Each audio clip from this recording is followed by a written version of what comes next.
اسرائیل کا بہت بڑا نقصان ہوا ہے۔ وہ اس طرح کہ سمندر کے اندر اسرائیل کا $1 بلین کنٹینر سے لدی شپ کو بحر ہند مہاساگر میں گمنام ڈرون نے کامیابی کے ساتھ نشانہ بنا کر تباہ کر دیا ہے۔ ڈاکٹر اسرار رحمۃ اللہ علیہ بار بار فرمایا کرتے تھے کہ یہودیوں کو نقصان سب سے زیادہ ان کے مال کو کم کرنے کی وجہ سے کیا جا سکتا ہے، یعنی اگر ان کی معیشت اور ان کے کمانے کی چیزیں کم ہو گئی تو پھر ان کو بڑا نقصان ہو جاتا ہے، اور یہودیوں کو کمزور کرنے کا سب سے بڑا ہتھیار یہی ہے۔ عرب ساگر عدن کے کھاڑی اور لال ساگر یمن کی زد میں ہے، اور نامعلوم ڈرون نے بتا دیا کہ بحر ہند مہاساگر بھی محفوظ نہیں ہے۔ اسرائیل کا مال جس کنٹینر پر تھا اس پر $1 ملین کا مال تھا، جس کو خود اسرائیل نے بنایا تھا، اور یہ اسرائیل ڈیفنس کا سرکشا کوچ تھا۔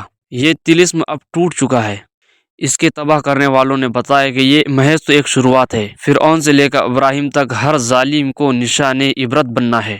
میں آپ کو بتلا دوں کہ اس کی وجہ سے اسرائیل کا اتنا نقصان ہوا ہے کہ جس کے وجہ سے وہ بہت زیادہ پریشان ہو گیا ہے، اس لیے کہ وہ اس کے ذریعے سے اپنی سرکشا کر سکتا تھا، لیکن اس کو نامعلوم ڈرون نے ایسا تباہ کیا ہے کہ جس کے وجہ سے اسرائیل کے پرخچے اڑ گئے ہیں۔ اور ہر ظالم کی ایک انتہا ہوتی ہے جب تک کہ وہ ظلم کرتا ہے، لیکن اللہ تعالیٰ کی طرف سے اس کی طرف مار پڑتی ہے۔ اور اس اسرائیل کا جو نقصان ہوا ہے اس کے بارے میں آپ کی کیا رائے ہے، کمنٹ کر کے ہمیں ضرور بتائیں، اور اسی طرح کی ویڈیوز دیکھنے کے لیے ہمارے چینل کو سبسکرائب کریں۔